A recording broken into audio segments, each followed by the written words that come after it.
भृगुर्वसिष्ठ चवनस्य गौतम मेधातिथि देवल देवरात्र राम सुतो गादि सुतस्य साल्वको मृगाण्य पुत्रा जल पिप्पलादा। सभी ऋषि इधर उधर से यत्र तत्र से सब आने लगे, आकर विराजमान है। उन ऋषियों की भरी भीड़ में व्यास जी विराजमान है, व्यास जी के साथ में उनके पुत्र सुखदेव विराजमान है, और व्यास गद्दी पे जो विराजमान है वो साक्षात भगवान है, भगवान व्यास पुत्रो। श्लोक बिल्कुल स्पष्ट कहता है। क्यों? जब भक्त पर कोई परेशानी आपत्ति आती है तो भगवान वैसा ही रूप लेकर के प्रकट हो जाते हैं। परीक्षित पर गर्भ में कष्ट आया तो भगवान शस्त्र लेकर के प्रकट हुए, और भगवान ने गदा से परीक्षित की रक्षा की, ब्रह्मास्त्र से। और आज परीक्षित के ऊपर फिर कष्ट पड़ा है, क्या? बाक वज्र, ब्राह्मण ने वाणी रूपी वज्र का प्रहार कर दिया। अब शस्त्र की जरूरत नहीं थी, अब शास्त्र की जरूरत थी, तो भगवान शास्त्र उनके प्रकट हो गए। प्रेम से बोलो राधे राधे। तत्र भवद भगवान व्यास पुत्र, शास्त्र बन के प्रकट हुए, आकर गद्दी पर विराजमान हुए, नेत्र बंद है, दिव्य स्वरूप भगवान सुखदेव जी का स्वरूप का दर्शन करो, आहा आनंद हो जाए मन। बिंब हो, मैं बिंब दिव्य, जिनकी नासिका सुहा जैसी नासिका, दिव्य रक्त में एकदम लाल लाल होठ हैं, घुंघराली घुंघराली अलकावली जिनके एकदम मुखमंडल पर बह रही है, नीलांबर स्वरूप है, गले में तुलसी की माला यज्ञोपवीत धारण किया, कोपिन धारण कर रखी है। सुखदेव जी निर्वस्त्र नहीं है। व्यास जी महाराज ने सुखदेव जी को जब भागवत का अध्ययन कराया तो पहले कोपिन यज्ञोपवीत गले में कंठी धारण कराई। जैसे हम लोग निम्बार्क रामानंदी संप्रदाय है, ऐसे सुखदेव जी की भी एक संप्रदाय सुख संप्रदाय। वृंदावन में एक स्थान है उसका, वो स्थान सने विहारी मंदिर के एकदम पास में ही है, सुख भवन करके।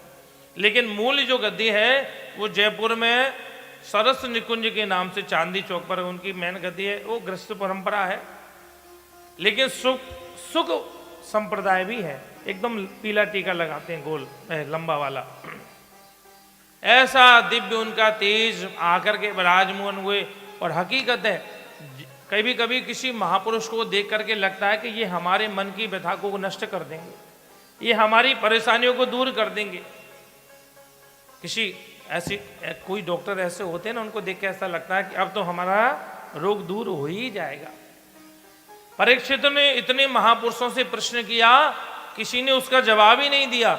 लेकिन जैसे ही सुखदेव जी आए, सुखदेव जी को प्रणाम करके पूजा अर्चना करके देर ही नहीं की, क्योंकि शास्त्र कहते हैं भैया दो चीजों का विशेष ध्यान रखिए। एक तो ठाकुर जी ने कृपा की है, हम तो कहते हैं रोज छप्पन भोग लगाएं, रोज पाए, कौन मना करता है। लेकिन प्रसाद का कभी अनादर ना हो, अन्न कभी नाली में ना जाए, क्योंकि अन्न को नारायण का स्वरूप बताया, अन्नः नारायण स्वयं। अन्न साक्षात प्रभु भगवान श्री नारायण का स्वरूप है। आप सप्तम दिवस की कथा में श्रवण करेंगे, जो सुशीला सुदामा जी की पत्नी वो चावल 4 मुट्ठी भेज रही थी, तो भगवान से कह रही थी द्वारकाधीश ये चावल नहीं भेज रही हूं, ये मैं अपने बच्चों की प्राण ही आपके लिए नौछावर कर रही हूं, भेज रही हूं। और चाहे इनको राखो चाहे मारो, मर्जी आपकी है। एकादशी वाले दिन हम कितना बढ़िया बढ़िया प्रसाद पाते हैं, लेकिन उस दिन अगर अन्न नहीं पाते हैं तो जो शरीर हमारा द्वादशी को होता है एकादशी को नहीं रहता। थोड़ी शिथिलता आ ही जाती है बॉडी में, चाहे कितनी बढ़िया पकौड़ी और हम पकवान पाए। क्यों? क्योंकि एक फुल्का पाने पर भी शरीर एकदम जैसा था वैसा ही हो जाता। अन्न में प्राण है, अन्न है प्राण है। थाली में उतना ही प्रसाद लें जो व्यर्थ ना जाए। भगवान ने कृपा की, खूब 56 भोग बनाए, खूब रुच से पाए, बड़ा भोग लगाए। उतना लोग थाली में ब्याई ना नाली में, आश्रम में लिखवा रखा है कई जगह। अन्न का कण और संतों का क्षण, कभी व्यर्थ में फालतू की चर्चा नहीं करनी चाहिए।